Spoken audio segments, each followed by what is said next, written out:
Olá pessoal, tudo bem? Bom, eu sou Evandro Marques, professor de Biologia, e a gente vai para mais uma questãozinha, resolução de mais uma questão. Hoje uma questão sobre cladograma, né? Um assunto que vem aparecendo com bastante frequência aí nos processos seletivos, inclusive aí no Enem, né? Assista aí a resolução até o final, onde a gente vai dar aí algumas dicas, né, algumas orientações para que você possa acertar qualquer questão relativa a esse assunto. Então, aí na tela, olha, Enem 2016, essa questão veio na terceira aplicação do Enem 2016, trouxe o seguinte aí para gente. O cladograma representa as relações filogenéticas entre vertebrados. Foi desenhado aí, foi dado aí para gente esse cladograma, né? A correspondência correta entre as indicações numéricas no cladograma e a característica evolutiva é, né? Então é uma questão aí do Enem, né, galera, que cobra, de certa forma, até um pouco de memória, né? Que exige aí do candidato, né? A ideia, né? Se ele tem aí um conhecimento das novidades evolutivas, das características que são aí, né, comuns aí a determinados grupos de animais. No caso aí, os cordados, né? Vertebrados, craniados, propriamente dito. Turminha, primeira coisa que a gente tem que lembrar aqui num cladograma, né? Sempre que você pegar um cladograma, esses pontos aqui onde eu estou colocando agora o laser, aqui mais um, outro ponto aqui, mais um ponto aqui. Esses pontos, galera, indicam eventos cladogenéticos.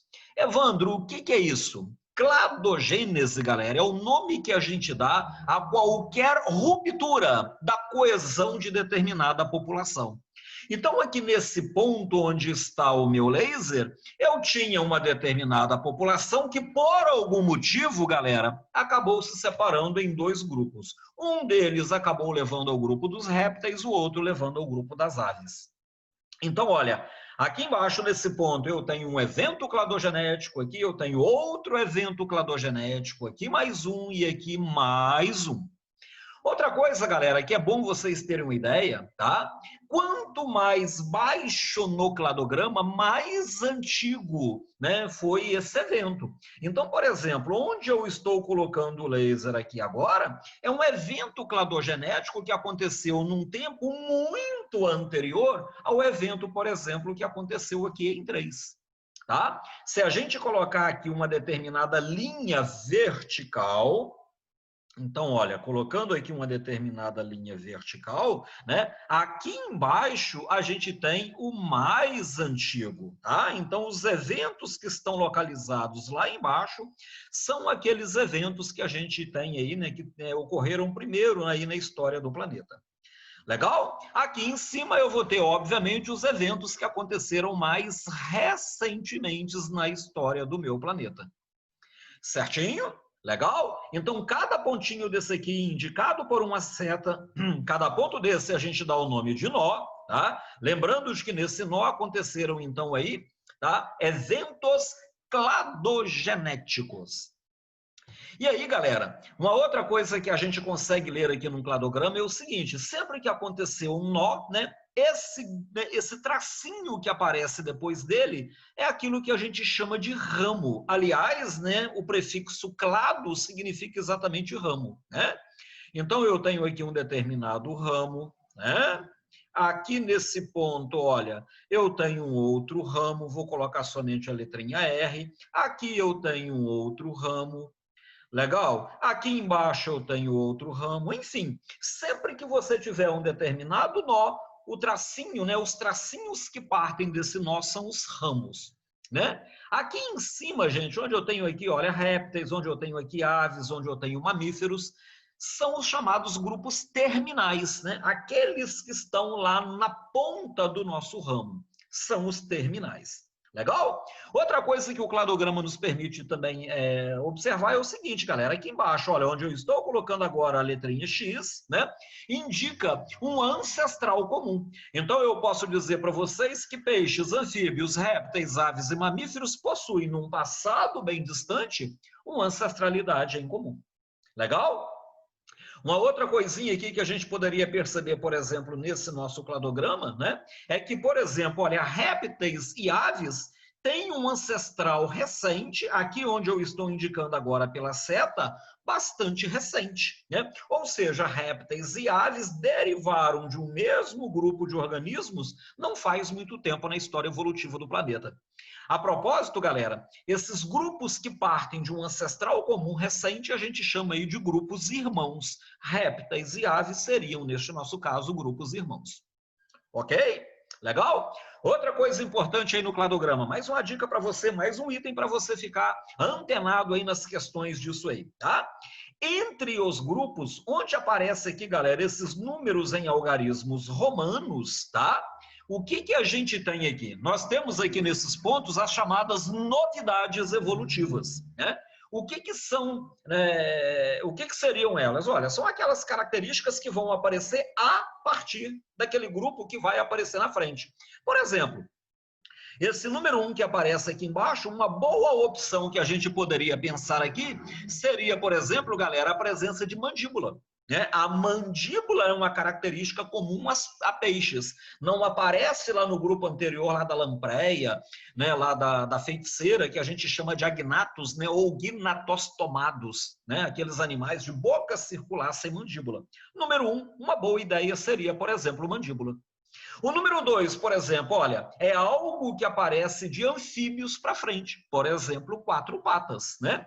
Então, esse número 2, para mim, poderia estar representando aí no nosso exemplo a ocorrência de 4 patas. Não é à toa que anfíbios, répteis, aves e mamíferos são também chamados de tetrápodes, né? Organismos que apresentam 4 patas. Legal?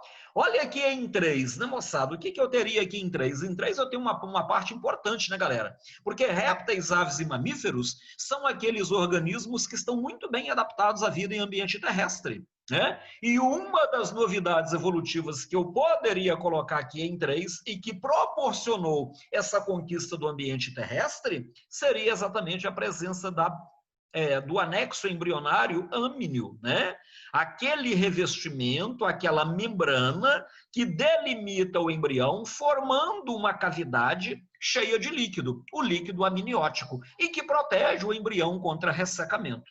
Uma boa ideia para 3 seria exatamente, então, esse âminio, né? E o ovo amniótico, né? Como um grande salto evolutivo aí para a conquista de ambiente terrestre. Aliás, galera, uma outra coisa importante aí, né, répteis, aves e mamíferos, né, seriam aí, né, fazendo uma analogia, as gimnospermas e angiospermas lá nas plantas, né? Aqui a novidade evolutiva está no ovo amniótico, né? Lá nas plantas é o tubo polínico, né, que trouxe a independência da água para a reprodução. Legal? Em 4, né, moçada, a gente poderia colocar, por exemplo, pena, né, que é uma característica muito forte aí das aves, né? Em 5 ali para mamífero, eu poderia pensar, por exemplo, em pelos, né, músculo diafragma, né? Eu poderia pensar em 7 vértebras cervicais, enfim, algumas características que são exclusivas de mamíferos. Bacana? Bom, com isso aí a gente acabou resolvendo a questão, né? Ele pede o seguinte, olha, a correspondência correta entre as indicações numéricas do cladograma e a característica evolutiva. Número 1, endotermia. Turminha, endotermia, né, é a ocorrência é o controle da temperatura corporal por mecanismos internos. A endotermia só vai aparecer em aves e em mamíferos. Os dois únicos grupos de animais endotérmicos do planeta, ave e mamífero, né? E aí ele coloca o número 1 lá embaixo, peixe, anfíbio, réptil, tudo seria. Mentira. Número 2, coluna vertebral. A coluna vertebral, né, já vai aparecer aí lá no número 1 mesmo, né, embora até antes, né, já tenha lá nas lampreias da vida, né, já existe lá, né, alguns disquinhos ainda que cartilaginosos, né, então coluna vertebral, né, não seria o número 2. O número 2 aí, anfíbio, o peixe já tem coluna vertebral, né?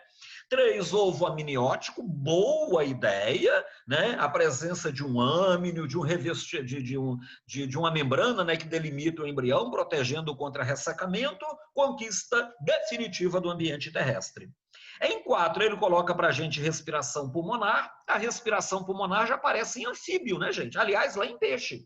Nós temos um grupo de peixes por aí, lá no grupo, né, dos peixes pulmonados, dipnóicos, né, que já tem aí um pulmão primitivo. né?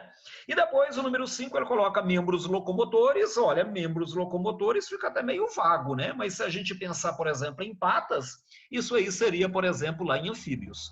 Legal? Então aí, galera, nesta questãozinha do Enem, cobrando características dos cordados, resposta letra C. Bacana? Espero que tenha ajudado, espero que tenha contribuído, né, que tenha esclarecido um pouquinho aí sobre cladogramas, um assunto que tem sido bastante frequente em provas de processos seletivos. Legal? Até a próxima, pessoal. Tchauzinho. Até lá.